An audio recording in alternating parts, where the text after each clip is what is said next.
gusto, bienvenidos a su informativo del mediodía. La información nos lleva hasta el Senado de la Nación, Amalia. ¿Qué tal, Roberto? Recibimos ya a nuestro compañero Rodrigo Acosta, que está trabajando en vivo. Rodrigo, buenas tardes, estamos contigo. Buenos días, Amalia, Roberto y todos los televidentes. Es así, información de último momento. El vicepresidente Pedro Aliana, en compañía de otros legisladores oficialistas, mencionaron en realidad o confirmaron de que se va a postergar o van a pedir postergar este proyecto de la reforma de la caja fiscal. Se podría decir que es una nueva reculada del oficialismo, ya que solamente esta mañana estaban planteando algunos cambios, como por ejemplo la tasa de sustitución, los años que pueden tener de aporte o los años con los que se pueden jubilar. En ese sentido, aparentemente no llegaron los números. Primero, para poder reunirse en comisión necesitaban 23 votos. Por otro lado, la oposición estaba haciendo lobby también para justamente postergar. No solamente la oposición, también colorados disidentes. En ese sentido, vamos a tratar de acercarnos también a mostrar de cómo se está desarrollando en estos momentos la sesión extraordinaria, en donde, como les decía, van a plantear esta postergación por 8 o por 15 días. Es lo que están planteando los oficialistas. Pedro Aliana estuvo llegando alrededor de las 11 de la mañana, justo en el interín, en donde los ministros de la Corte, que estaban también reunidos con los legisladores en la Sala Paz del Chaco, y en ese interín llegó Pedro Aliana, lo pudimos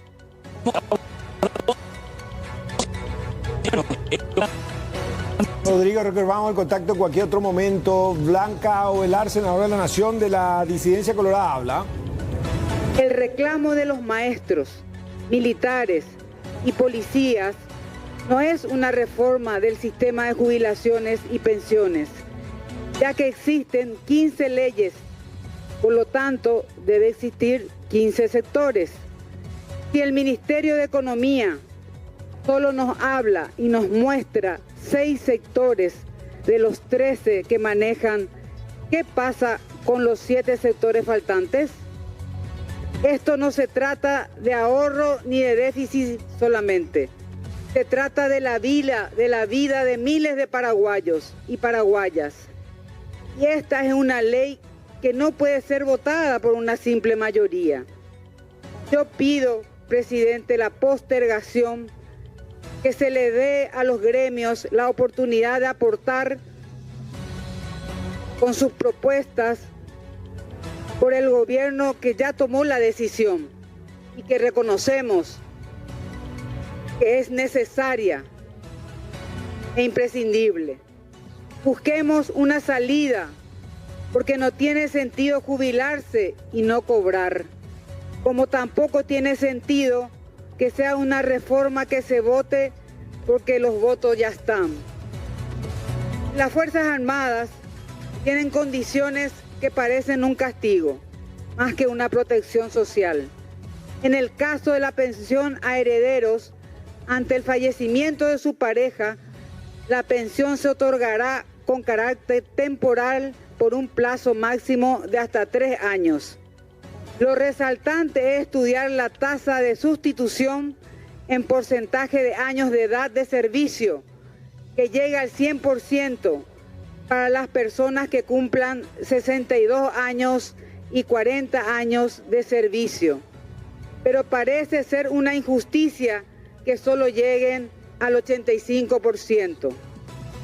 Otro aspecto, para las cajas deficitarias, es el aporte del Estado, mientras que al empleado se aumenta automáticamente del 16 al 19%. El empleador empezará a aportar de 1% por año hasta llegar al 5%. Es decir, se le suman años, costos de aportes y el empleador no asume la misma velocidad de cambio. Esta reforma, quiero decir, presidente, con estos simples ejemplos, que no toda ley debe ser para cerrar los números. Quiero reconocer la iniciativa del presidente de la República. Los anteriores presidentes tenían la oportunidad y no lo hicieron. Él se animó. Es una reforma de carácter nacional para el presente y las futuras generaciones. Por lo tanto, se debe analizar, consensuar y hacer partícipes a todos los involucrados de la sociedad. Esta reforma representa una oportunidad para la justicia social y reparación histórica dentro de nuestro sistema democrático. Lamento, presidente, y me duele que un proyecto de reforma de la caja fiscal, que es un tema de trascendencia y que hay que hacerlo, no haya sido debatido en nuestro partido, donde existen colorados y coloradas idóneas para hacer propuestas. El partido de Ignacio Apane, impulsor de las leyes laborales, de Bernardino Caballero, reconstructor de la patria. Esta reforma, presidente, finalmente, quiero decir que debe ser tratada con todos los sectores. Por lo tanto, solicito la postergación de este proyecto, que trabajen las comisiones asesoras desde ahora, y cuando se inicia el receso parlamentario el 2 de marzo, se sumen los demás asesores y tengamos finalmente una propuesta con la participación de todos los sectores. Nosotros les representamos a la gente y ellos se merecen tener la oportunidad de hacer estas propuestas. Y vuelvo a decir, reconocer desde el Ejecutivo el haber presentado, pero no la forma. Se hizo se hizo en el receso parlamentario, y esto amerita la participación de todos. Propuesta concreta, presidente, que se trabaje desde ahora con todos los gremios, con todas las comisiones, y desde el 2 de marzo, cuando regresamos con todos, y posteriormente cuando tengamos todos los dictámenes, hagamos la sesión cuanto antes en el mes de marzo. Gracias, presidente. Muy bien. Hay dos mociones. Primero el senador Chase me pidió, pero aprovecho la sugerencia del colega Amarilla también, Dionisio, y propongo, si estamos de acuerdo, para que las diferentes bancadas tengan voz. O sea, que se hable uno por bancada. Si se pueden poner de acuerdo ustedes. Ahora entonces va a hablar el líder de la bancada de Honor Colorado, senador Dionisio Amarilla, y otras bancadas. Y pido entonces, y después seguimos el listado. Si estamos de acuerdo. ¿Estamos de acuerdo? Levantar la mano entonces, si estamos de acuerdo. Perfecto. Y vaya anotando todas las bancadas por secretaría. Se está debatiendo, ¿sí? Perfecto. Aprovechemos y debatamos. Y senador Natalicio Chase, se le concede el uso de la palabra. Gracias, presidente. Presidente, hemos tratado el tema en bancada, hemos realizado las consultas referentes al Poder Ejecutivo, hemos consultado con el presidente de la República, nos acompañó el vicepresidente de la República en el análisis, y queremos presentar hoy una moción de orden, presidente, para que los dos puntos, el punto 1 y el punto 2 del orden del día, puedan tratarse en la semana posterior al 20 de marzo, dejando en la mesa directiva la opción de designación de la fecha exacta, presidente. Moción similar a la colega Lilian Samaniego, entonces, ya que habilitamos para que los líderes de bancada hablen, a lo último ponemos a consideración. Senador Dionisio Amarilla, se le concede el uso de la palabra. Muchas gracias, presidente. Presidente, yo creo que tenemos que en primer lugar, poner en la balanza el tiempo de la gente que está en la plaza, presidente. Esa gente viajó desde los lugares más recónditos de la República. Y pueden ir escuchando los mensajes que demos, el debate que se plantea acá fuera de micrófono. Lo primero que tenemos que decidir, presidente, sin más trámites, sin preámbulos, es postergar el tratamiento de estos dos puntos. Y mi moción de orden es sobre ese aspecto. Que se vote la postergación en honor a los maestros, maestras, al pueblo paraguayo que en este momento está expectante de lo que definamos. Sin antes, presidente, apreciar y de sobremanera el gesto del ministro de Economía, quien nos recibió esta mañana con Noelia, a quien le pedimos también acompañar esta postergación. El gesto de los colegas de los diferentes partidos, porque hablamos con casi todos, excepto con algunos que no quieren hablarlo con nosotros, y nosotros tampoco con ellos, o con ella. El gesto del presidente de la República, don Santiago Peña, presidente. Don Santiago Peña entendió cuando quien le habla le dijo, presidente, yo soy precandidato a presidente del Partido Liberal Radical Auténtico, voy a ganar las elecciones el próximo 7 de junio, voy a seguir trabajando contigo para construir el Paraguay que nos merecemos todos los paraguayos, va a tener mi apoyo en los proyectos que significan hacer reformas profundas, pero no de esta manera, a los apurones, presidente. No de esta manera, presidente. Entonces yo pido que pasemos a votar la postergación en honor a toda esa gente, presidente. Ñane inucuera o ñape plaza o merece ñandé, ñantendé la sufrimiento, la preocupación, agradeciendo al presidente Bachi Núñez. Reme esa por oportunidad plantea una situación. Ya votarlo mitad, todo palo mitad joda, está el corazón piro uy cuey. Hoy coteje y cuey ñandereje y corazón piro uy jaguá, apeya guapu ya estudia las diferentes propuestas o muajea coaco instancia, presidente. Muchas gracias. Moción concreta por la votación inmediata de la postergación, presidente. Gracias. Bueno, estamos de acuerdo para que sea el 25 de marzo, que es una miércoles, sesión ordinaria. Y después debate libre. Vamos a debate libre.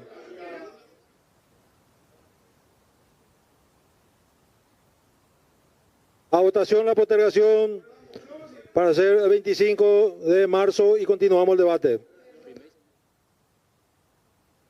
Entonces queda postergado para marzo.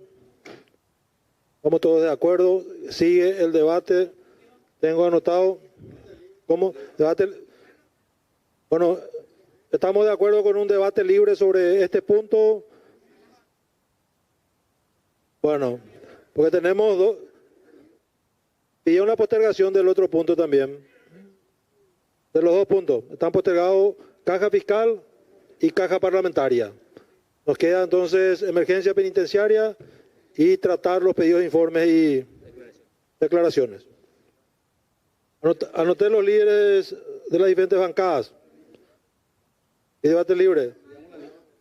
¿Y por qué se aprobó? La plenaria aprobó que hablen los líderes de bancada. Y se aprobó, querida senadora, que por favor. Me retó hoy, bueno. Con Santula me retó. El doble líder amarilla, tiene la palabra. Muchas gracias, presidente. Realmente estoy de acuerdo con la postergación, presidente, por 60 días, como ya se estableció acá, ya se votó, se aprobó. Pero hubiera sido importante no tenerle 5 minutos a esa gente que vinieron desde distantes lugares del país. Momburí, ulo mitad, ojendo mi jaguá, y cuando mi jaguá la ñan de posición cuera sobre los temas que se va a tratar hoy. En ese sentido, presidente, como ya se declaró debate libre, me gustaría ya hacer uso de palabra aprovechando ya mi alocución para tener mi posición con respecto a este tema de la reforma de la caja fiscal. En primer lugar, quiero decir y quiero pedir disculpas al pueblo liberal, a los liberales radicales auténticos, por las desatinadas alocuciones de una colega senadora, la senadora Celeste Amarilla, quien dijo que todos los docentes son burros, que son burros. Y esta línea de pensamiento no representa al Partido Liberal Radical Auténtico, del cual yo soy senador nacional. No representa esa línea de pensamiento. Nosotros los liberales creemos en la libertad individual, creemos en la superación personal, que cada ser humano tiene la posibilidad de ascender, de mejorar, de capacitarse individualmente. Aupea sentido ve ñandela ñande docente cuera, la gran mayoría, personas humildes, o vendea cues un babaca mimimi, o que son hijos de agricultores, estudiaron con mucho sacrificio para tener un rubro. Pero ellos cumplieron la parte del contrato, presidente, para ser docentes. Ellos cumplieron la parte del trato. ¿Qué significa la parte del trato cuando hablo de superación personal? Acuerdo ya por la parte. Ingresaron en la facultad, terminaron, egresaron, rindieron un concurso de oposición para ingresar a trabajar en el Estado. Y entonces hoy enseñan en los diferentes colegios o escuelas públicas o privadas del país. Ellos cumplieron la parte del trato. Los que fallamos o los que fallaron son los administradores del Estado paraguayo, porque las herramientas que le dieron los administradores fueron esas. ¿Cuáles fueron esas herramientas? Acá aprobamos universidades de garage, donde esas universidades no tenían ningún control académico. Por ley se aprobaron universidades de garage donde tenías que pagar la cuota para egresar sin ningún control de la calidad educativa. En las universidades públicas, ANEAES, tenemos un Nepo Baby, el hijo de Duarte Frutos, expresidente de la República, que nos dice que Alfredo Stroessner fue el hombre más democrático del mundo, asesinando a paraguayos durante 35 años y torturándole a nuestros padres, a nuestros hijos, a nuestros padres, a nuestros abuelos en esas épocas por pensar diferente. Y ese era el hombre más democrático. Y esa es la persona que está controlando la calidad educativa en el Paraguay por las instituciones públicas. Entonces, de ninguna manera nosotros podemos decir que los docentes del Paraguay son burros. Ellos cumplieron la parte del trato, señores. Ingresaron, egresaron de las facultades, concursaron para ser docentes y hoy pagan sus estudios, sus posgrados de sus recursos. Pedí salario mínimo o pagás y capacitación, porque el Estado no le ofrece capacitación permanente. Ellos, los que quieren capacitarse, ellos tienen que seguir pagando de sus recursos. Entonces, esas son las reglas de juego. En esa regla de juego ellos sobresalen y con esas herramientas ellos empiezan a enseñarle a nuestros niños paraguayos. En ninguna manera que estas personas son incapaces. Haciendo eso aclaración, presidente, decirles que esta caja, este proyecto de ley, la forma en que se presenta es totalmente ilegal e inmoral, como dije ya ayer. Daikatui Goñandé a personas aportadas durante más de 35 años, muchos de ellos desde la era democrática, se les quita parte de su salario y ahora que están muchos en las puertas de la jubilación se les quiera postergar 10 años más. ¿Y dónde está un Estado de Derecho? Un Estado de Derecho tiene que tener previsibilidad, tiene que ser previsible. Cuando yo decido estudiar docencia o yo decido ser policía... Bueno, sí, el debate libre en la Cámara de Senadores, de hecho, ya se votó la postergación. Ahora vamos en vivo en directo hasta exteriores, Amalia. ¿Qué es lo que dicen los principales referentes gremiales? Queremos escuchar a los docentes y nuestro compañero Cristian Cruz está trabajando ahí afuera. Lo escuchamos. Pero seguimos nosotros con la posición de no tener una edad mínima para iniciar los trámites. En estos 15 días de postergación, ¿ustedes van a estar presentes todavía en este lugar? ¿Qué es lo que se viene? Y esperamos lo que las organizaciones decidan. Ellos van a tener seguramente en el transcurso de hoy su reunión y a partir de ahí nosotros estaremos acatando lo que se decida. Cierre de las rutas, cierre de las instituciones, apertura parcial, serán las decisiones que ellos nos estén orientando nuestras nuestras organizaciones. ¿Qué pasa si se aprueba esta reforma? ¿Cuál sería el siguiente paso de los docentes? Y ese sería tendría que tomar decisiones más drásticas, porque ya se está jugando con la vida prácticamente de los docentes, se está jugando ya con los derechos fundamentales de los trabajadores y no se tiene en cuenta también lo que sería nuestra Constitución también. Está bien. ¿Cómo ustedes reaccionan a esto que es el postergamiento de la decisión de la Caja Fiscal? Como dijo la compañera, es algo inhumano porque el docente es la única institución que es el Ministerio de Educación. Trabajamos sábado, domingo, hasta las 11 de la noche para planificar nuestro trabajo. Imagínense a los 65 años querer hacer eso, es inhumano. El docente es el que del bolsillo del docente sale para ambientar el aula. Todo lo que es para el bienestar del niño, para los proyectos, para todo. Y todas las evidencias. Nosotros trabajamos de mañana, tarde y noche. Eso no sabe la sociedad, solamente saben nuestras familias que siempre están con nosotros en casa, ¿verdad? ¿Cómo califican ustedes esta reforma que quieren realizar los gobernantes? Tienen que cambiar, urgente. Tiene que haber otro método, hay que conversar, ver. Nuestro sindicato de todo tenemos que estudiar eso. No creo que sea así como ellos dicen, ¿verdad? Porque el Parlamento no estudia bien, no tiene un tiempo más para estudiar y ver. Estamos acá, compañeros, con otras personas. ¿Cómo ustedes califican lo que es la postergación por 15 días de lo que es la decisión de la reforma de la Caja? ¿Cómo? ¿Cómo califican ustedes la postergación? ¿Cuál va a ser su siguiente paso de ustedes? Y vamos a ver qué dicen nuestros representantes gremiales con respecto a esta decisión que se tomó ahora. Serían 43 días de espera. ¿Ustedes van a esperar, van a acompañar esto? Y vamos a esperar, vamos a acompañar, porque realmente se necesita un estudio más profundo. Se debe de hacer muchos ajustes, tener en cuenta muchas necesidades que se debe modificar, y por eso. ¿Qué pasaría si esta ley se llega a aprobar? ¿Cuál sería el panorama para los docentes? Y como le dije, vamos a seguir luchando, porque es inhumano lo que realmente están proponiendo.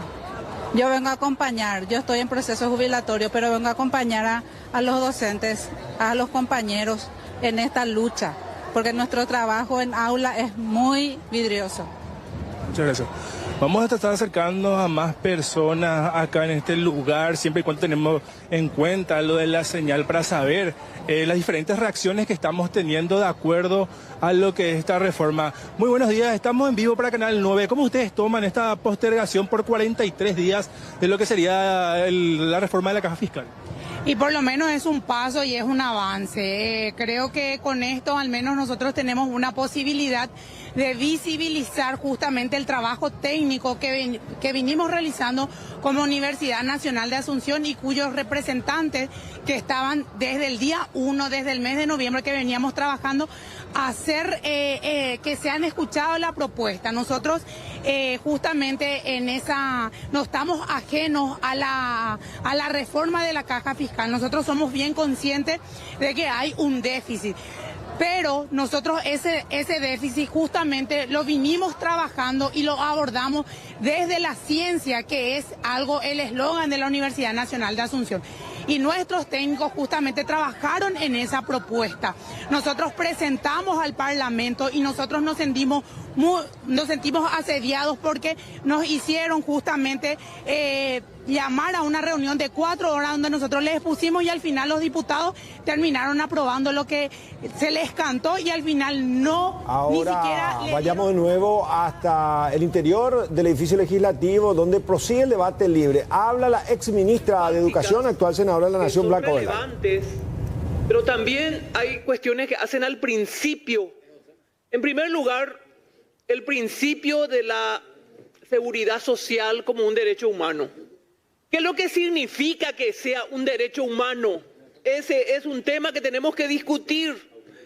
Tiene implicancias profundas si entendemos eso en lo que debería ser el sistema de seguridad social. Y en primer lugar, al ser un derecho humano, compañeros, debe tener universalidad. Tiene que afectar a todos. Y nosotros tenemos un sistema de seguridad social muy excluyente. Tenemos en la plaza hoy docentes, magistrados, docentes universitarios, familiares de policías, militares y otros sectores que se ven afectados por esta reforma. Pero no está esa gran población paraguaya que no va luego a tener jubilación. Y esa es una responsabilidad de un Estado social de derecho. Entonces tenemos que pensar en ese principio también para empezar como derecho humano. En segundo lugar, como derecho humano, la seguridad social, la jubilación debe tener suficiencia. ¿Eso qué significa? Permitir una vida digna con lo que se gana, con lo que se recibe. Accesibilidad, acceder al servicio con reglas claras, que no sea tan engorroso, dificilísimo. Los maestros tienen que poner un abogado para jubilarse. Porque Ipucula, trámite, AGP, eso se tiene que acortar enormemente. Eso desde hace mucho es así. Algo se mejoró, pero todavía falta mucho. Tiene que ser accesible y el afectado tiene que hacer el trámite. Bueno, Amalia, sigue el debate libre. De hecho, se posterga. Yo me pregunto por qué no lo hicieron estratégicamente, ya que había esa intención de postergar, porque ahora se lleva a casi 50 días. Sí. Las clases se anuncian para el 23, el 23 arranque. De febrero. Entonces, sí. Ese va a ser otra vez ahora un inconveniente, una disyuntiva. ¿Por qué no se estableció aquí a 30 días, 10 de marzo, por decir, ¿verdad? Y dedicar toda una semana a este tipo de debates en donde cada parlamentario se le escucha otra vez a los diferentes líderes intergremiales y avanzar en consecuencia. Y así como veníamos escuchando la sesión parecía que alguien le sopló a Bachi y le dijo hagamos el 25, pero claro, partiendo de la base de lo que decía Pedro Aliana, el vicepresidente de la República, puede ser que venga el Ejecutivo Pérez. Pero puede ser, al ¿verdad? final lo que yo me pregunto, el 1 de marzo, Silvio, me corregís, es el arranque del año parlamentario. Entonces es razonable, porque decía el propio Nakayama, uno de los líderes liberales, nosotros estamos de acuerdo con la postergación y que el primer día del periodo ordinario ya nos pongamos a debatir. Creo que no estaba prevista también la postergación, por eso lo hicieron ahora, poco antes de la sesión. Pero fíjate, Roberto, Amalia, haciendo algún sondeo. Claro, no se esperaban ellos también. Fíjense lo que hace cuánto que no vemos una manifestación de este tipo. De esta manera. La plaza de armas está llena, no hay un lugar, los alrededores también, en el interior del país.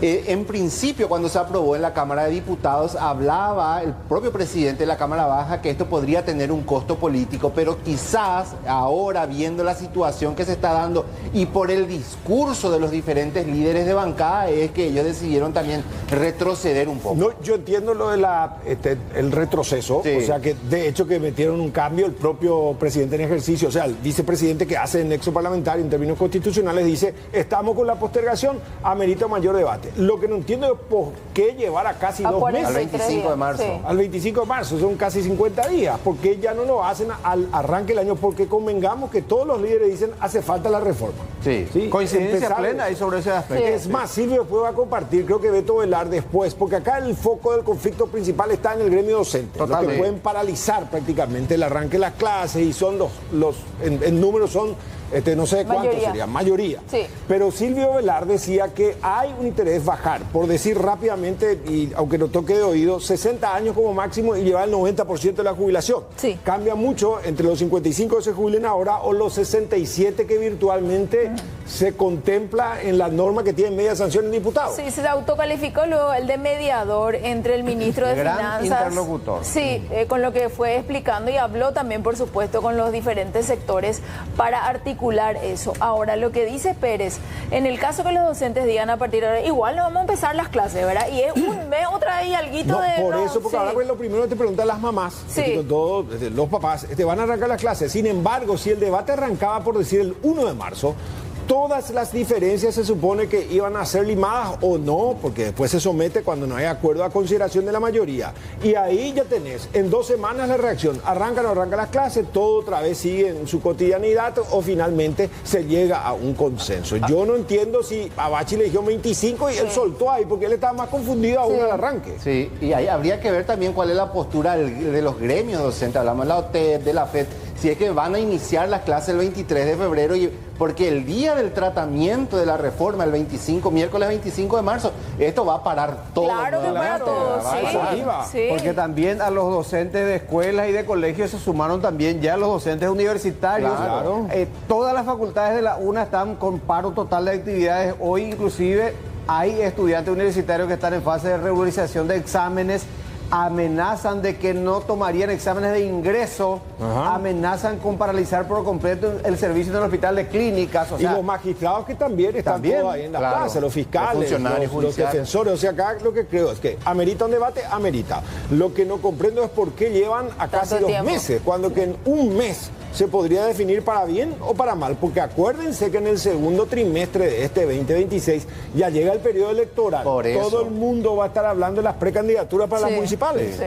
O esto ya es una señal de que finalmente no va a avanzar en la reforma de la caja fiscal. Habla Silvio Piri, tengo entendido ahí, ¿o no? ¿O son Esto fue el incidente que se daba más temprano cuando se dirigían a la Plaza de Armas, pero es muy importante saber lo que ellos van a decidir.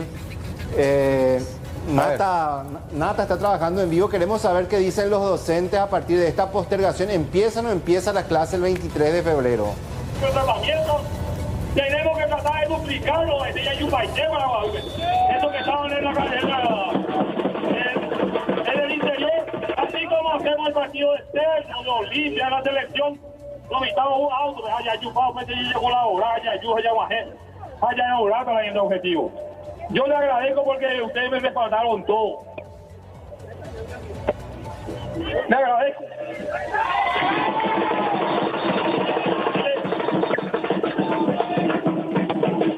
Y hay una cosa más de vender. Tengo la primera ya probado que se la está afectado ahí, más tengo ya de cómo la año. Entonces, era que tú ya de ellos.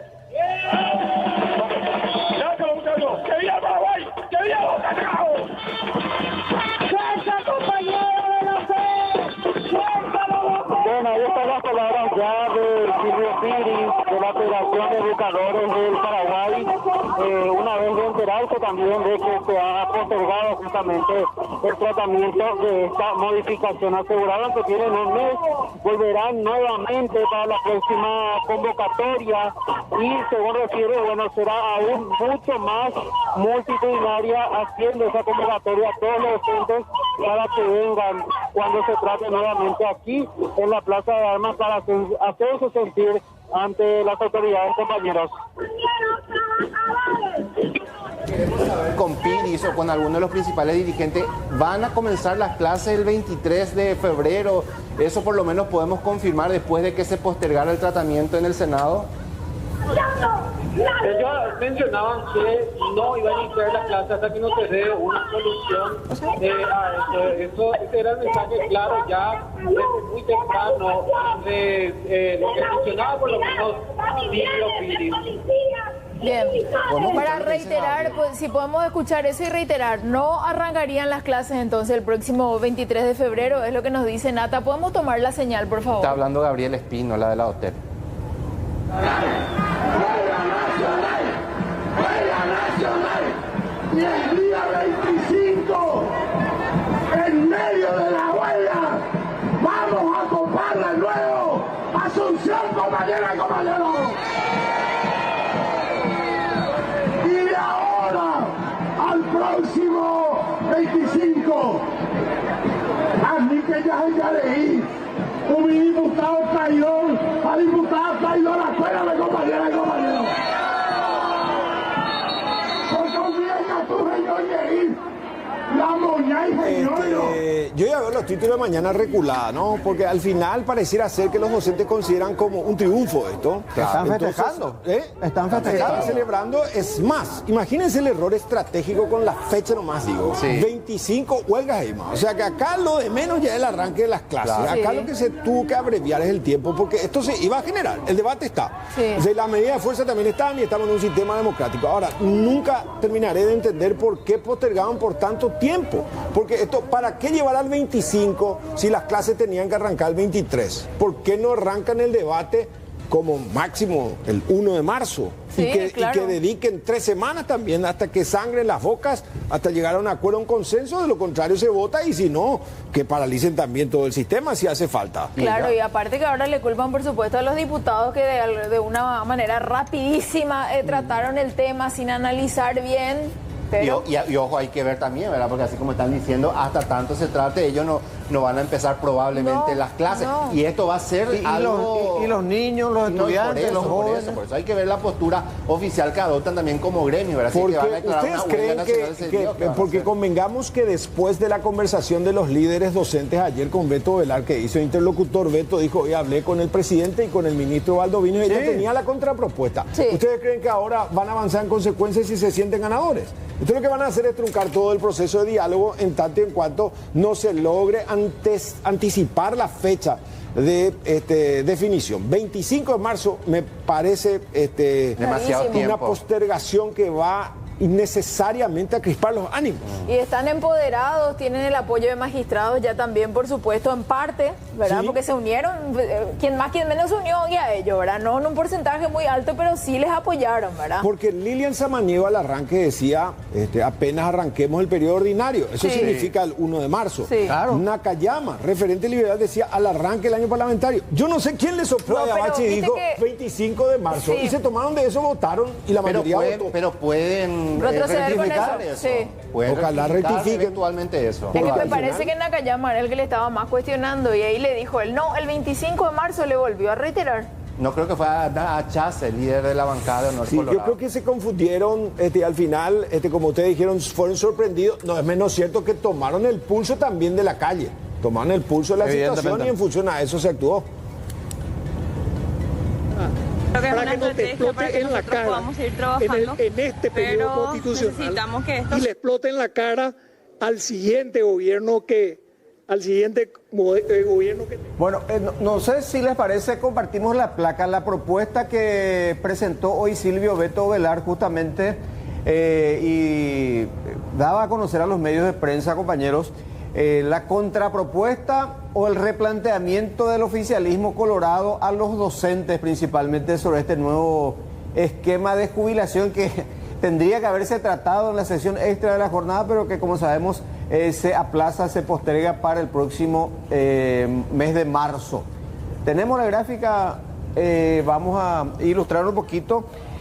Por ejemplo, se contempla que aquellos docentes que ya tienen o que tengan a la fecha de la promulgación de la ley 22 años de aporte van a seguir con el mecanismo actual de jubilación, con el esquema actual, es decir, sin edad mínima. Entiéndase que para ellos no es retroactiva, obviamente, la ley, ¿verdad? Así mismo, y repito, se van a beneficiar con esa determinación.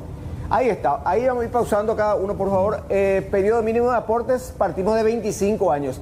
Desde los 55 años de edad van a poder acceder a una jubilación, pega la tasa de sustitución que le dicen. ¿Con cuánto se van a jubilar? Con el 75% de su promedio salarial. Y repetimos, aquellos que para esa fecha ya cuenten con 22 años de aporte van a mantener el régimen actual, no van a ser afectados por esto. Y va a ir subiendo 3% cada año de edad. 56 años sube a 78% el monto de la jubilación. Con 57 años de edad llegamos al 81%. Y con 58 años de edad, lógicamente, llegaremos al 84% y así sucesivamente. Hasta los 60, en donde podrían llevar como máximo 90. Es así. Con 59 tendremos pero muy 87. razonable. O sea, yo entiendo, por ejemplo, me parece y con 60 años los 90. Un modo equilibrado de encontrar una alternativa, ¿no? Porque en el estamento privado, y si uno hasta los 60 nomás se trabaja, y llevas ahí casi, el estatal 90. se mantiene, ¿verdad, Silvio? El estatal se mantiene. Claro. Sí. Sí. Esta es la propuesta que, divulgaba, oficializaba hoy Silvio Beto Velar. No sé si ya tenemos esa nota. Esta es la modificación que introducen al proyecto. Que introduce al proyecto luego de esa negociación última, luego de las últimas conversaciones entre el ministro de Economía y los sectores docentes. Tenemos la nota con Silvio Beto Velar al respecto. Y articular, conversar con el ministro de Hacienda y después de ardua... ocurre que cuando se trata de números no es tan fácil una negociación. Y yo he sido el intermediario entre los líderes sindicales y el ministro de Economía. Y creo que este es un muy buen acuerdo. ¿Con esto se podría levantar la huelga que tienen ellos planeada? No, yo voy a poner ellos van a analizarlo, ¿verdad? Creo que comparado con lo que se ha aprobado es un gran avance. ¿La idea es aprobar esta modificación hoy o postergarían hoy para otra fecha? No, nuestra idea es que tratarlo hoy y aprobarlo hoy y pasa a la Cámara de Diputados. ¿Cuánto se calza el déficit con estos cambios? Bueno, el calce va a ir dándose en la medida que transcurra los años. Hoy todos creo que estamos de acuerdo que así como está la caja fiscal, esto no va más. Bueno, esto decía Beto Velar antes de la sesión convocada.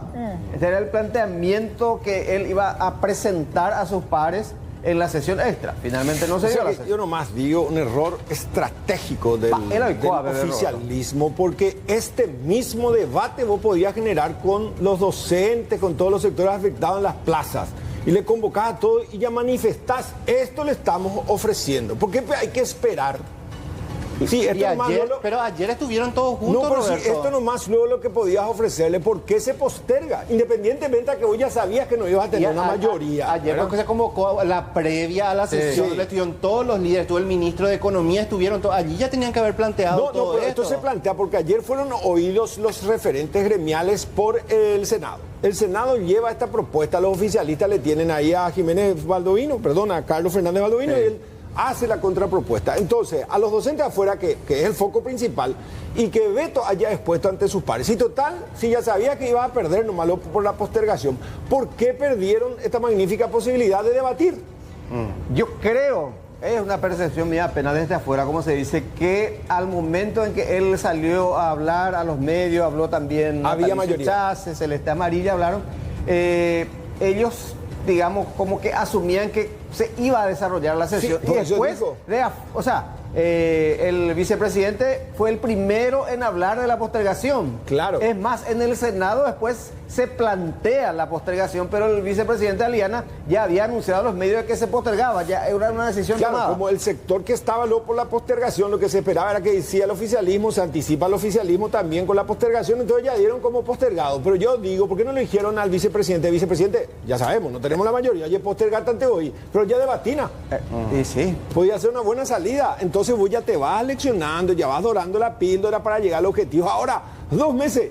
En la Navidad seguramente van a seguir diciendo, estamos de acuerdo en la reforma de la caja fiscal. Porque más de uno seguramente ya va a decir, y bueno, y que explote la caja fiscal de aquí a 5 años con el otro presidente. Si Peña el que tuvo el coraje de enfrentar la situación dada. Sí. Celeste Amarilla también habló con los medios antes, repetimos, de la sesión que finalmente terminó siendo postergada. Yo estoy por la postergación, yo estoy por ir todos a IPS, pero si esa es una propuesta nuestra va a perder. Y entre que logremos de vuelta la mayoría en el Senado, la caja va a quebrar. Sancionar directamente. Es mejor una curita que pare, va y la hemorragia a dejar que se desangre. Esto es parche, pero es mejor la curita. O voy a dejar de sangrarme para siempre. Si lo único que tengo es curita, hasta llegar al hospital me pongo una curita. Yo no quiero más hablar de los docentes, porque la verdad que están en una posición terca, están en una posición infundada. imagínate que dicen que el trabajo de ellos es inhumano. Y el trabajo es lo que hacen ladrillo en Alto, en Tomatín.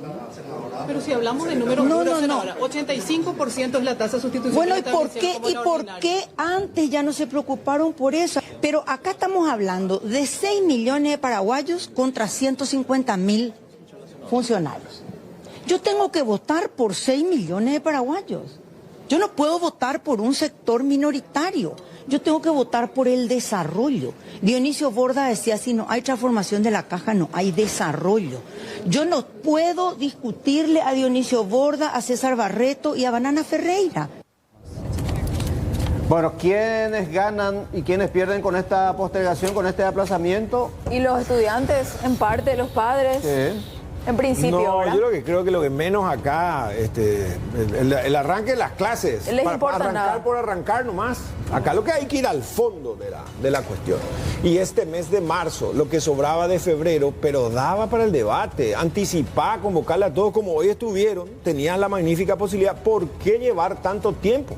Escucharle un día a la vez a cada gremio, ¿verdad? Exponerle esto que ya hizo Beto Velar, estaba echarse con cara de póker, ¿verdad? Y Bachi estaba más perdido, nunca le vi tan perdido al senador Bachi Núñez como hoy. Decía, a ver, si ya sabía que no iba a tener mayoría para que se apruebe. Entonces en la pelea hasta el último general debate, pues a votación, señores, se posterga, pero ya tenía una idea más o menos clara hasta dónde se puede llegar. Yo me juego por la teoría que dice Rodi, que ya estaba todo listo, todo cocinado y después le llegó una orden. No, chicos, no tratemos. Pero bueno, pero aprovechar para debatir. Sí, no claro, así, pero está, de hecho que lo están haciendo, solamente que, a ver, postergan el proyecto, fijan fecha para el miércoles 25 de marzo y después sigue la sesión hablando ellos del tema de la reforma, ¿verdad? Pero ya sobre algo postergado. Pero acá, ¿quiénes son los incendiarios? Los que amenazan con parar. Llamarle a Piris, llamarle a los otros, decirle, Yumina, Piris, entra ahí, se le tiene. Acá esta es nuestra exposición ante los señores senadores. Mejorame esta propuesta. Acá está, esta es nuestra propuesta. ¿Qué dicen ustedes? Andate, Piris, media hora, tomarle el pulso a tus pares, volvé otra vez.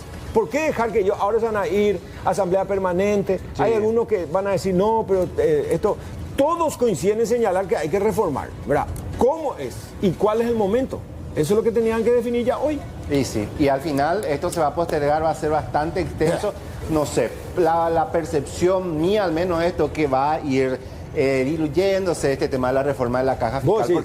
Porque finalmente lo que decías, estamos en un año electoral y nos estamos aproximando a eso y a medida esto se vaya extendiendo, saben que esto va a tener un costo político y nadie quiere asumir eso. Nadie quiere asumir eso. Por algo ya decidieron postergar. Van a plantear eso. Hay que ver si ahora los docentes están de acuerdo con lo que Beto Velar expuso hoy. Porque ellos van a buscar ventaja. De esto, ellos como que creen que tienen musculatura. Claro. Y dijeron, che, ganamos acá. Esto es una victoria para ellos. Perdimos diputados, ahora empatamos el partido. Sí. Vámonos allá por todo, ¿verdad? Yo creo que esa va a ser la premisa. De eso van a partir los líderes sindicales, ¿verdad? Sin embargo, si hoy se apretaba y llevaba esto a las 23 y a las 23 votá. Si se iba a postergar nomás luego, pero ya se iba a tener. Che, acá no van a ceder tampoco, hasta acá lo que pueden darnos la tajada. Porque si no, esto va a colapsar y el día en 2 o 3 años, esto que estábamos manifestando, no, de allá cobramos ahí, 0 vamos a cobrar de jubilación. Parece que hay gente que no entiende eso. Pero habría que ver si había votos para hoy, porque así como estaban las cosas, ellos no tenían luego los votos suficientes para aprobar. Pero a eso yo voy, si vos no tenías, eso pasa por el pillaje criollo, grande, Ereco y la mayoría, pero presentate como que tenés, pero generar el debate, porque máximo lo que iba a perder era la postergación, claro. No era el rechazo. Bueno, también así como se dio en Asunción, se dieron en diferentes puntos del país, porque no solamente en la Plaza de Armas se dio esta multitud de docentes que se manifestaron. En las principales cabeceras departamentales también se vivieron jornadas de movilización con cortes intermitentes de ruta. Fíjense, así se presentaba la mañana en la zona de Pedro Juan Caballero, cientos de docentes que cerraron también la ruta en reclamo de la postergación de este proyecto de la reforma de la caja fiscal. De allí vamos a la ruta Paraguay 06 en la zona de Obligado.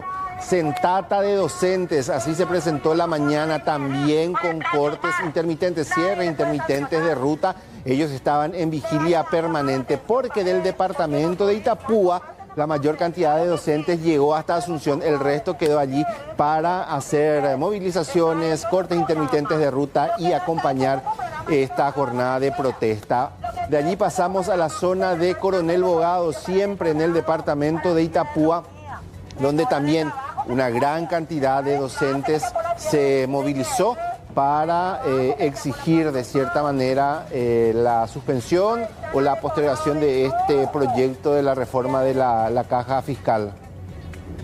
Bueno, vamos también... Ahí está, esto era lo de Coronel Bogado para mostrar un poquitito también lo que pasaba allí, mucha gente.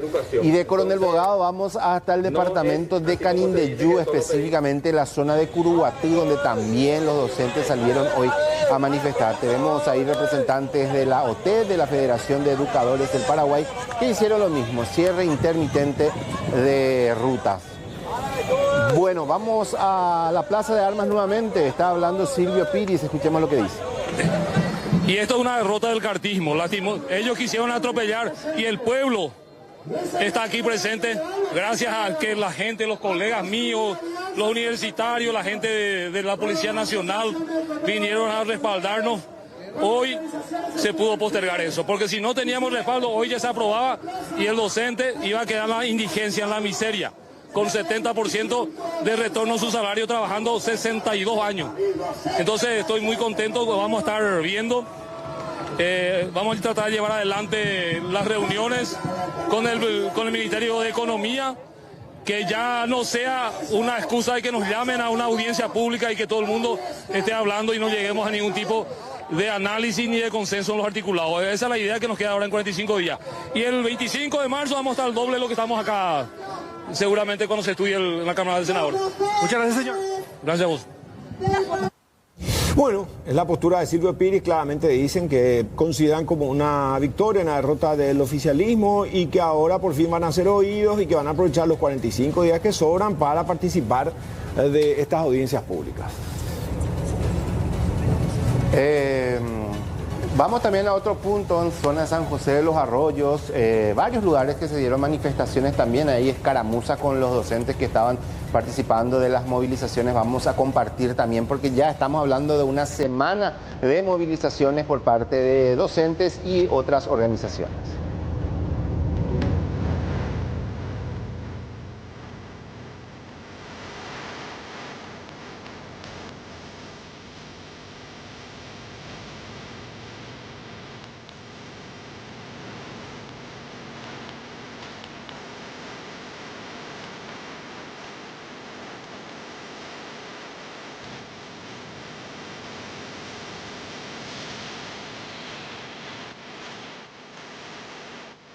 Bueno, y ya enseguida vamos a compartir todavía las movilizaciones en diferentes puntos, Roberto Amalia. Ahora sí vamos a compartir lo que decía el vicepresidente de la República, presidente en ejercicio, Pedro Aliana, con relación a la postergación. Antes que el Senado trate, él ya anunciaba la postergación y esto es lo que decía el nexo del Ejecutivo con el Parlamento Nacional.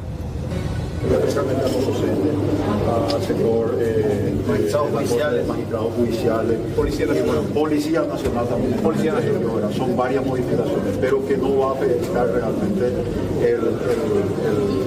el fondo de la cuestión de la reforma que queremos hacer. Por sobre todo evitar que se vaya a un paro, una huelga de clases, porque perjudica también a la gente. Sí, también, ¿verdad?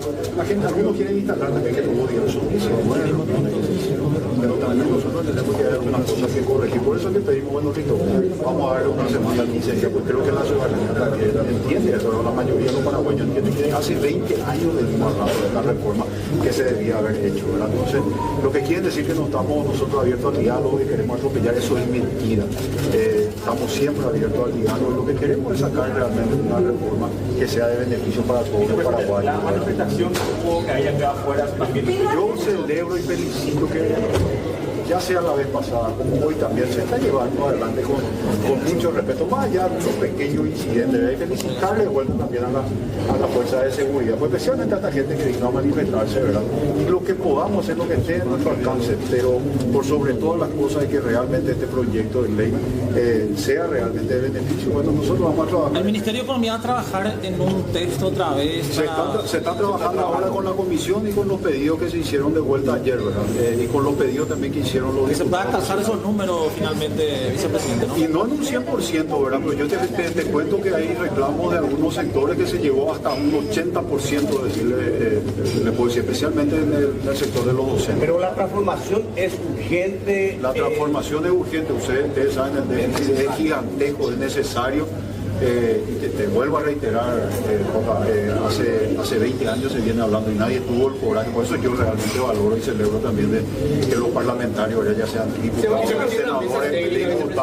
y senadores, tuvieron el coraje de llevar adelante esto. Yo creo que no, acabo de comunicar de que nosotros vamos a acompañar, el pedido de aplazamiento, o sea, por una semana o por 15 días, postergación por una semana o por 15 días. Esta semana se va a tratar en una mesa técnica con los diferentes. Se va a seguir conversando, así como ya se reunieron en 19 oportunidades. Yo creo que esta una semana o 15 días va a servir para seguir ajustando algunos. Una semana máxima. No, yo no dije máximo. Una semana o 15 días, ¿verdad? Pero lo importante es que podamos sacarlo lo antes posible. ¿Fueron conscientes entonces que se requería mayor conversación, vicepresidente?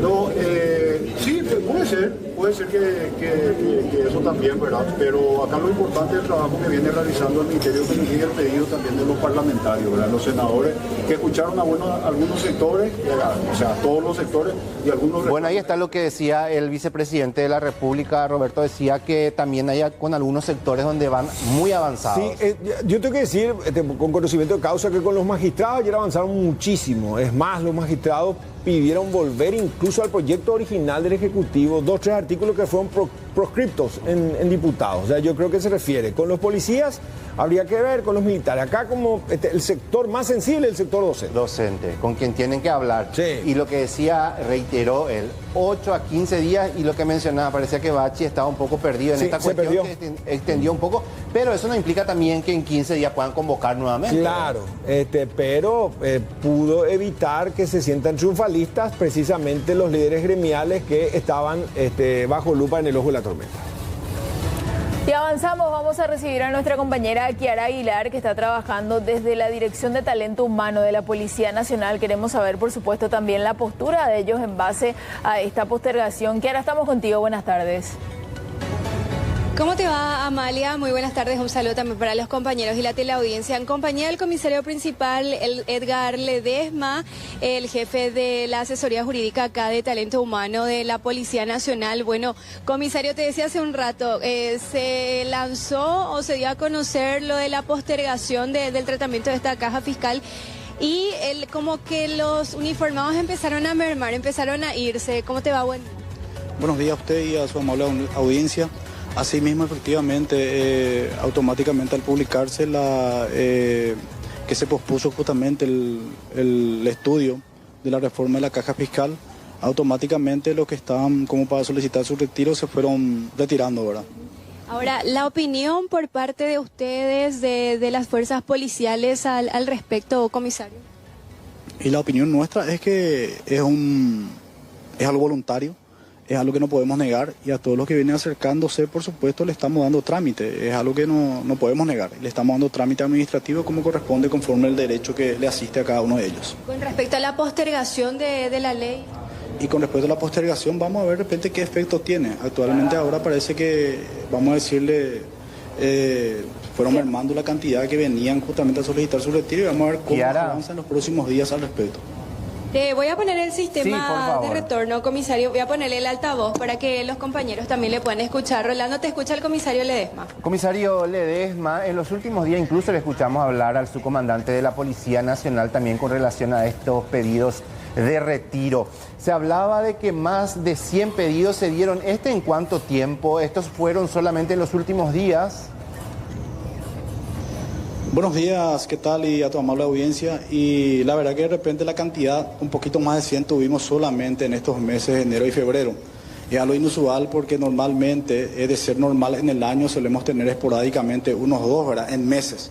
En este caso aumentó notoriamente la cantidad de retirados a partir del año, ¿verdad? Del comienzo desde enero. Aumentó notoriamente y ayer cerramos con una cantidad de 167 en total, hasta ayer, sin contabilizar lo de hoy que siguen entrando y siguen realizando sus trámites administrativos, que es una solicitud justamente voluntaria. Entonces ya estamos hablando de más de 200 entre enero y febrero, comisario. Y haciendo un cálculo, de repente yo creo que hoy podríamos estar llegando a 200, ¿verdad? Así como están las cosas. No te puedo dar el número exacto porque no tengo a mano los registros, pero seguramente un poquito más tarde, a la tardecita, estaríamos teniendo ya los registros oficiales. Ahora, cuando uno pide su pase a retiro, también presenta las documentaciones y argumenta el motivo. ¿Cuál es la información que manejan ustedes con relación al tema del por qué están pidiendo o por qué se da este inusual pedido de retiro masivo?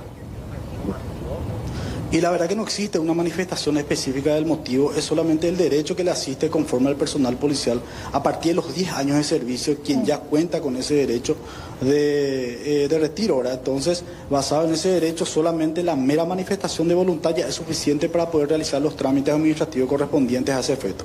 No obstante, usted mencionaba, se daba normalmente 2 pedidos de retiro y eso pasó ahora ya casi a 200 en tan poco tiempo. Algo pasa, por eso están pidiendo su retiro, ¿no? No, y eso es categórico porque se nota, inclusive en mi departamento tampoco ahora está preparado para este tipo de eventos. Es una situación, un acontecimiento inusual que se está dando y tuve que justamente designar más personales a mi cargo para poder dar trámite a los pedidos que tenemos, que aumentó notoriamente. Para cerrar nomás y brevemente, comisario, ¿cuándo se tratan estos pedidos de retiro? Estos pedidos de retiro es directo, automáticamente se presenta todos los documentos, se verifica que los requisitos estén cumplidos en su totalidad y posteriormente se remite eso a la comandancia para la firma del señor comandante y se remite ya al Ministerio del Interior para los trámites pertinentes administrativos, Dirección Jurídica de Presidencia, ya para el decreto respectivo posteriormente, el cual tiene su proceso y ese proceso por supuesto lleva otra vez su tiempo. Correcto, comisario, le agradecemos por su tiempo, gracias a Kiara también por este completo informe. De cierta manera, la reforma de la caja fiscal es el principal punto que lleva a estos policías a solicitar su retiro. Imagínense usted, anteriormente se daba 2 pedidos de retiro, ahora están llegando a 200 pedidos en apenas 2 meses. Nuevo bloque del informativo del mediodía. Señora, señor, el ámbito policial se vio evidentemente sacudido con lo que ocurría en las primeras horas de esta jornada en el sur de nuestro país. Lucas Toledo tiene todos los detalles. Hola Lucas, bienvenido. Muchas gracias, Marcelo. Es así, estamos en Argiza S.A. en el interior. En este mismo lugar funcionaba la oficina administrativa, la tesorería también, y es aquí donde llegan los delincuentes armados, eran 8 a 10 aproximadamente, quienes en primer lugar redujeron a los guardias y en este mismo punto un perro guardián que quiso hacer su trabajo, este animal, fue baleado en 2 ocasiones, murió en este mismo lugar y posteriormente ya los delincuentes se dirigen con dinamitas en gel y lo colocan primeramente en este lugar, explosionan y luego lo hacen de la misma manera con la caja fuerte. En estos momentos ya las maquinarias movieron lo que quedaba, como escombros aquí en el lugar, por eso se ve vacío, pero estas eran oficinas. La explosión era tanto que se logró escuchar a varias cuadras por parte de los vecinos. Estos realizaron disparos incluso y posteriormente estos delincuentes abandonaron 2 automóviles robados, uno en Joenau, en Obligado y otro en Ñemby. Vamos a escuchar la parte justamente en donde los vecinos captaban en un video incluso sonidos de las explosiones aquí en este lugar.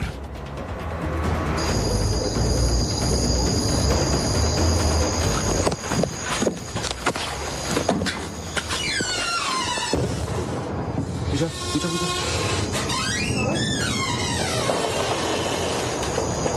Ahí explotó algo re fuerte. Escucha. ¿Qué está hoy? Hija de puta. Escucha.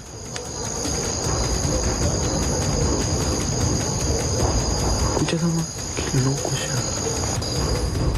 Bien, Lucas, este video va patentando justamente lo que vos ya comentabas, la fuerza que tenía la detonación que iban realizando de manera sistemática estos delincuentes. Incluso se hablaba de explosivos, Lucas, que tendrían o que estaban bajo el control de la DIMABEL. Es decir, tenían alta carga explosiva, por eso es que las instalaciones quedaron totalmente destrozadas, no quedó casi nada en pie. No, exactamente en la parte donde ellos activaron, en donde estamos ahora mismo nosotros, en la recepción, como ustedes podrán observar, acá quedó vacío. Todo esto era oficina. En este lugar donde nosotros estamos ahora en estos momentos, todo esto era oficina, ahora quedó así de esta manera. Compartimos lo que decía el dueño, don Giles, quien decía: nosotros acá no manejamos dinero en efectivo. Contaba también lo que pasaba, y esta es la nota que lográbamos esta mañana con el propietario de esta empresa. Realmente nosotros no tuvimos esa respuesta rápida, porque 911, buenas tardes, mucho gusto, y los demás, o sea, llegamos muy tarde en el... Pero Dios quiso que sea así también, porque realmente si llegaban más temprano, creo que muchas vidas inocentes iban a padecer, porque esa gente estaban preparada para luchar de otra forma. Tenían ametralladoras que fácilmente te van a hacer pasar un vehículo, así que prácticamente, por suerte, no hubo daños, solo materiales, ¿no? Lucas, ¿cuáles son las teorías que giran en torno a este caso? Ahí se maneja mucha plata, alguien dio la boca de lo que podría encontrarse en ese lugar. Tuishao Yabujicuey habló de los delincuentes, hicieron mucho ruido, se llevaron casi nada. ¿Qué gira en torno a esto? Hipótesis hay bastantes, Marcelo, pero el dueño dice una cosa, que acá no se manejaban valores, no había efectivo. Sin embargo, la estructura que movieron estos delincuentes es impresionante. Rodearon el lugar con clavos Miguelito, llenaron las cuadras, y también estamos hablando del explosivo que vos decías, que aparentemente está bajo el dominio de DIMABEL. Justamente DIMABEL se acaba de retirar del lugar, estuvo haciendo acá un relevamiento de datos también en este punto. Pero la policía, en este caso, tiene también la versión que le dice la víctima, que acá no se manejaba efectivo. Hay hipótesis, imágenes de circuito cerrado que captaron todo, que de momento manejan también con mucho hermetismo. Podemos compartir también la nota de lo que nos manifestaba el director de policía con relación justamente a las investigaciones iniciales. Usted si se llevó algo de dinero, de un principio él me manifiesta a su hijo que ellos no trabajan ya con dinero, así es que no se llevó dinero, no se perdió vida humana, no hubo heridos, así es que estamos ante esa situación. ¿Encontraron 2 vehículos, comisario? Ellos abandonaron 2 vehículos, y en una de esas, en la cajuela de uno de los vehículos, se encontró gel de dinamita potente, también vainilla de arma de grueso calibre, y también se levantó acá muchísima vainilla de arma de grueso calibre. Tenemos que hablar de lo que ocurría en la ciudad de Juan Eoleari durante este fin de semana. Domingo, en horas de la noche específicamente, un hombre denuncia una barrera que él pensó eran de policías falsos, pero en realidad aquí se trata de un procedimiento policial sumamente llamativo, cuanto menos. Esta cámara que ustedes ven yendo sobre ruta es la cámara que tiene Saúl en su automóvil. Él se iba manejando desde la localidad de Juan Eoleari rumbo a Asunción, cuando, fíjense, empieza a ver una linterna que le hace señas. Se acerca y ve a 3 sujetos con una vestimenta casi que de particular, pero con remeras de policía. Y fíjense la determinación que toma Saúl: salir, escapar del lugar. ¿Pero por qué? Y si repetimos nuevamente el video, verán que de los 3 supuestos policías, decía Saúl en ese momento, los 3 tenían remeras de investigación de delitos, ¿sí? Y pantalones tipo jeans. Y uno de ellos, fíjense, está el que le altea con la luz, sí. Tenían los conos, el otro le hace señas que se quede, y viene un tercero ya apuntándole con un arma. Sí. En ese momento, vamos a escuchar a continuación el relato de Saúl de primera mano. Él dice, yo pensé que eran falsos policías que me querían robar y por eso no me quedé, aceleré, fui hasta un retorno y volví a la ciudad de Juan Eoleari. Vamos a escuchar lo que decía él protegiendo su identidad porque él teme ahora algún tipo de represalia. Cuando yo he visto la luz de la linterna, así como al llegar nomás ya ahí en el lugar, nosotros pensamos, nos dijimos, ¿verdad?, con mi acompañante, que Serapio, esto es un accidente ya otra vez, dijimos, ¿verdad? Paré, frené, y me encontré con 3 sujetos ahí vestidos de, así como se ve en el video, como que ya vimos, ¿verdad?, 3 personas ahí que estaban vestidos de policía. Nos fijamos si alrededor había una patrulla o algún acompañamiento más de otros efectivos, ¿verdad? Cosa que no había. Uno de ellos salió directamente apuntándonos con un fusil, no sé si era un fusil, una escopeta, una metralla. Ahí yo, ¿verdad?, decidí meterle acelerador porque desde temprano ya nosotros supimos que no era una barrera policial normal. El tema de la denuncia que supuestamente hicieron ellos de ese accidente culposo, ese yo tenía con otro vehículo que ya había cambiado ya, cosa que finiquité todo. El tema del accidente finiquité todo. ¿Por qué no nos pararon en un lugar donde haya gente, por ejemplo, donde haya iluminación? No. Si fuese una barrera policial así como corresponde, sin problema. Obvio que nos íbamos a quedar como siempre solemos hacer, ¿verdad? Pero en este caso, más bien nosotros pensábamos que eran asaltantes ellos. ¿Y por qué habla Saúl en esta entrevista que nos dio hace unos minutos de un antecedente? Efectivamente, la Policía Nacional, el área de investigaciones de Caaguazú, confirma que eran policías. No eran falsos policías, no era una barrera falsa como se pensó en un primer momento y como el propio Saúl pensó que eran policías falsos, que en realidad eran delincuentes que querían robarle. No, es así. De entrada se descarta que hayan sido falsos policías. Son policías. Son policías. Son 6 policías en total que están identificados. Sí. 3 de ellos aparecen allí, pero estaban otros 3 más. Uno de apellido Duarte es el que encabeza el operativo. Después están Ilecito Rápido, Wilson Jiménez, que es suboficial mayor, el suboficial inspector Ramón Ruiz Díaz, el suboficial inspector Víctor Torres, suboficial segundo Mario Rivero, suboficial ayudante Sergio Sosa. Son los nombres de los intervinientes, miembros del área de investigación de delitos de Caaguazú. Sí. Okay. Pero ¿qué es lo que dice la policía? Que Saúl Santa Cruz, que iba manejando su auto, tenía un antecedente por homicidio culposo y que la policía tuvo informaciones de fuentes humanas que le decían que él iba con otras personas a bordo de su vehículo en una actitud sospechosa, la famosa actitud sospechosa. Por eso ellos aceleran la marcha y montan ese control, pero era específicamente para detenerlo a él, no era una barrera.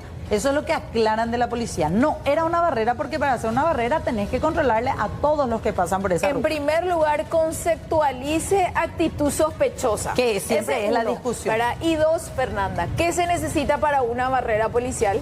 Para una barrera se necesita dar el aviso de que se hará tal procedimiento a la fiscalía, tener una orden de servicio, varios policías en el lugar con patrulleras identificadas de la Policía Nacional.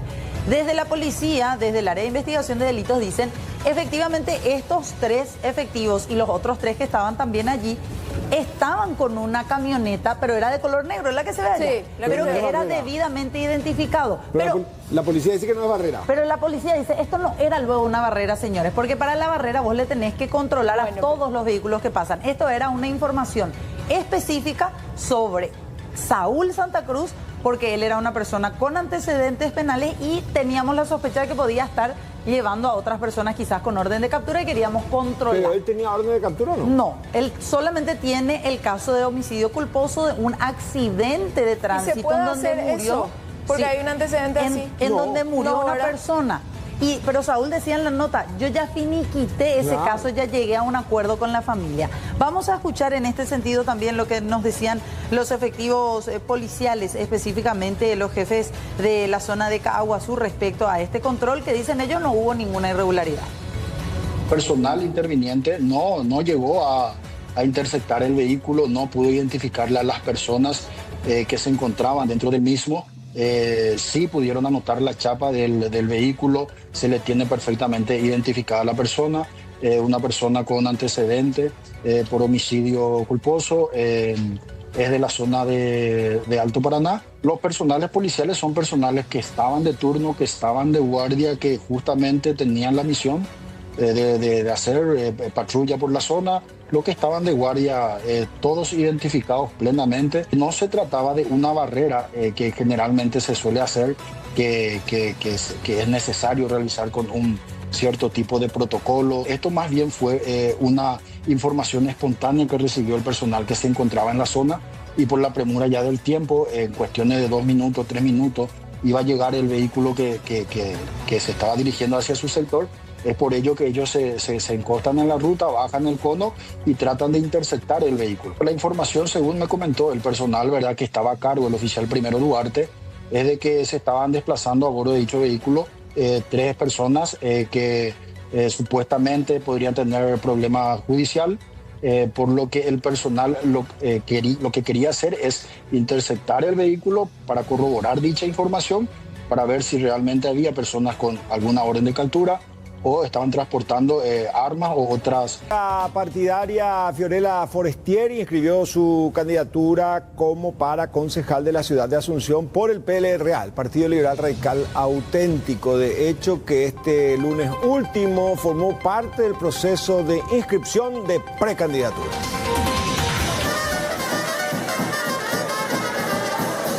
La concejala mencionó que su candidatura significa una renovación del compromiso que tiene con cada familia asuncena para defender los recursos de la ciudad con transparencia y coraje.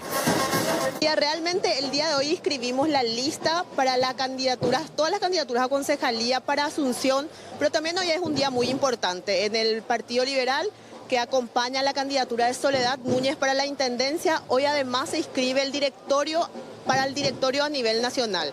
Un partido que cubre de esta manera los 263 distritos a nivel nacional. Así que hoy tenemos día especial por partida doble, en Asunción con Soledad y en el resto de los municipios a nivel nacional. También inscribe su candidatura Alcides Riveros para presidente del Partido Liberal, acompañado de Ricardo Estigarribia, gobernador, y también el gobernador de Itapúa. Por otro lado, la DIL destacó el apoyo del Partido Liberal a la candidatura de Soledad Núñez como intendente de Asunción y la consideró una persona íntegra que logrará la recuperación de la ciudad. ¿Qué puede esperar la gente de Asunción de Fiorella Forestieri? La recuperación de Asunción. Estoy convencida que de la mano de una mujer capaz e íntegra como Soledad Núñez, vamos a recuperar Asunción. ¿Qué tal, Amparo? ¿Cómo estás? Un gusto. Preocupante esta situación que afecta a un niño que ahora tiene 10 años, ¿no? Sí, que un niño que en su momento fue dejado por su mamá. Él vivía fruto de una unión. Su madre, cuando él tenía 6 meses de edad, se va a vivir con otro hombre y este chico queda el cuidado entero del padre, sumamente responsable, ¿verdad? El problema se da cuando años después la madre quiso volver a tener contacto con su hijo y en ocasiones, según lo que relata el padre, inclusive llegó a secuestrarle sin, obviamente, ¿verdad?, el permiso del padre Marcelo. O sea, ella fue a la Argentina, Marcelo, es así, ¿no? Es así, Robert. Buenas tardes para ustedes y para toda la gente que está del otro lado. Darío Chávez, el padre, nos visita hoy y habla de incluso hostigamiento por parte de la madre de su hijo. Don Darío, la historia complicada la que te toca vivir a vos, a tu hijo, gracias por la visita y por la confianza. Gracias por este espacio.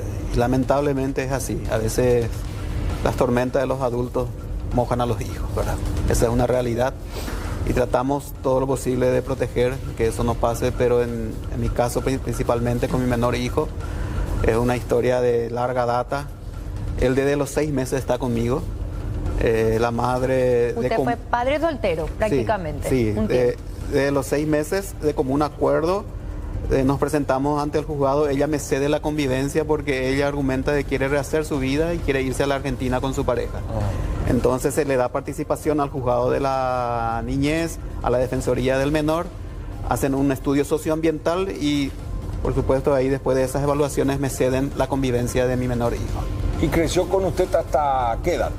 Y está conmigo hasta ahora. ¿Y en qué momento fue la primera vez que ella pide otra vez volver a tener contacto? Bueno, pasa que después de la convivencia, ella, como yo tengo la convivencia, ella tiene el relacionamiento. Ajá. En uno de esos relacionamientos, ella le arrebata al niño, le alza en un taxi y a través del informe que se pidió a Tigo, ¿verdad? En aquel, perdón por mencionar, a una empresa de telefonía, nos enteramos de que ella cruzó la frontera sin hacer migraciones. O sea, ¿él ya dónde se iba a visitarle a su hijo? ¿En su casa? En mi casa. Y en un momento dado, en un descuido, sube a un taxi. Algo muy importante, don Darío. Cuando se da esta separación de común acuerdo, ustedes recordemos que estuvieron juntos casi 18 años, ¿verdad? Con la madre. 17 años. Ok, cuando se da esto, y se hace el estudio socioambiental y demás, ella sin problema alguno dijo, bueno, perfecto, que se quede contigo, pues yo me voy, yo quiero hacer mi vida con mi nueva pareja. Claro. O sea, no es que ella dijo, no, por favor, le quiero llevar a mi hijo, no me separe. No. Fue de común acuerdo. Es más, el informe de migraciones dice que nos presentamos a las 10 de la mañana en el juzgado y a las 12 ella ya sale del país. ¿Cómo lograste recuperar a tu hijo? Y gracias a la rápida intervención de la fiscal Sofía Jiménez, que libró orden de búsqueda y localización, informes a la empresa de telefonía, se le pudo ubicar rápidamente y a través de una restitución a nivel internacional le recuperé a mi hijo. ¿En qué ciudad de la Argentina estaba? No, estaba en el Brasil. En el Brasil. En el Brasil, Curitiba. Y después, nuevamente, después de un tiempo que usted le recupera a su hijo, se da la restitución internacional, luego de un tiempo ella vuelve a pedir otra vez que usted, poder relacionarse con su hijo. Claro. Y usted nunca se negó a eso. Y eso hay que destacar, porque a veces muchos padres vienen a decir, no me deja verle, pero usted siempre estuvo abierto. Y sí, es la estrategia que ella usa, que no se le quiere dejar ver a su hijo. De hecho, hay documentos donde se plasma el ofrecimiento que hicimos nosotros para que ella se relacione en una guardería X con su hijo, en un lugar tranquilo donde hay guardia de seguridad, cámara, pero jamás en todo ese periodo se ha acercado a la guardería a relacionarse con su hijo. O sea que se estableció ese régimen, pero ella no iba. No iba. Y usted estableció ese régimen debido a que ya le había de alguna manera robado, como se dice en términos... Sí. ¿Cómo le arrebata otra vez? El segundo arrebato, justamente la jueza del menor nos habla y nos dice, ella tiene derecho al relacionamiento, entonces va otra vez a la casa a relacionarse. Estábamos 5 personas ahí cerca, mi papá, mi mamá, nuestro hijo en común mayor, ya estaba con nosotros, y de ahí entre nosotros le agarra, le alzan su vehículo y le lleva de vuelta. A la fuerza. Ustedes no pudieron detenerla. Imposible. Estos arrebatos de parte de ella tienen consecuencias en la salud de tu hijo. ¿Tenía pesadillas al volver contigo? Contanos eso. Sí, a través del juzgado de la niñez se ordenó la restitución. Luego se hace la evaluación psicológica para ver en qué estado está. ¿Y esta vez dónde le llevó? ¿Al Brasil otra vez?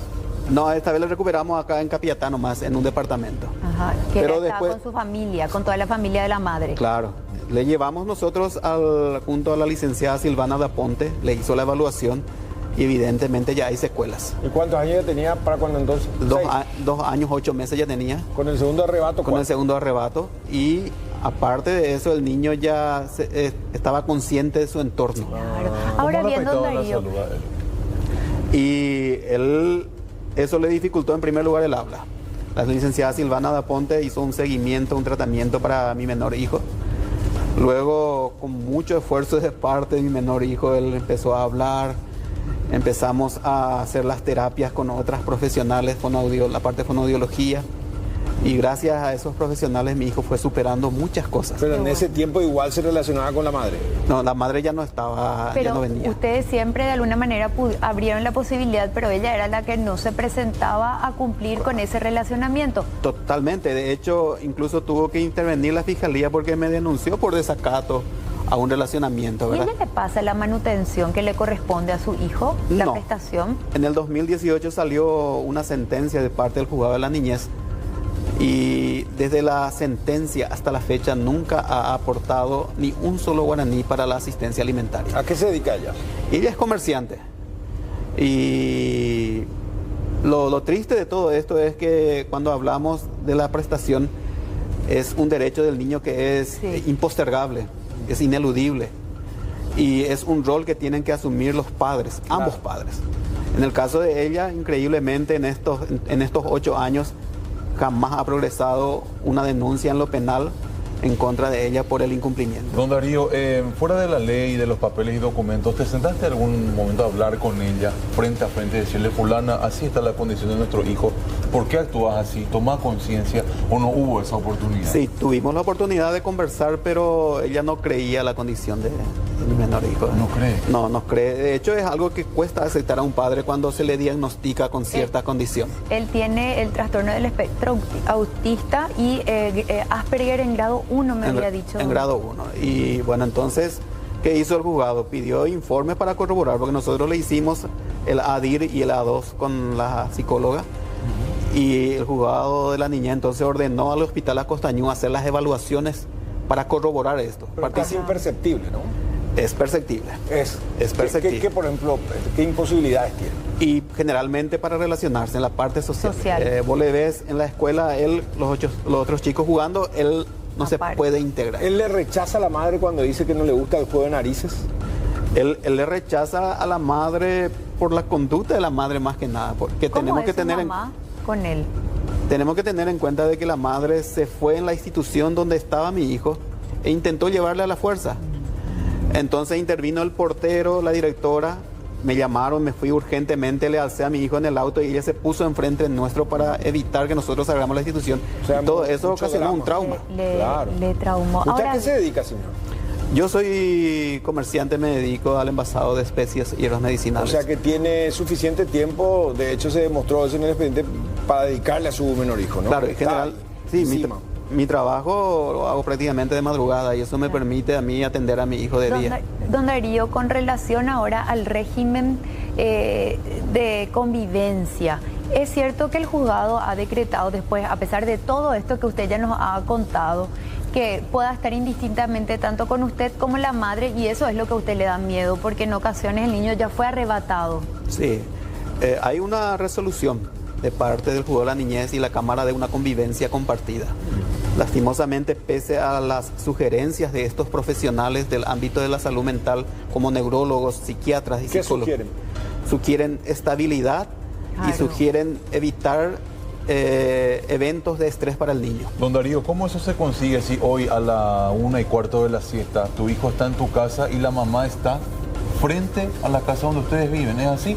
Actualmente es así porque en septiembre del año pasado la madre invade una propiedad ajena.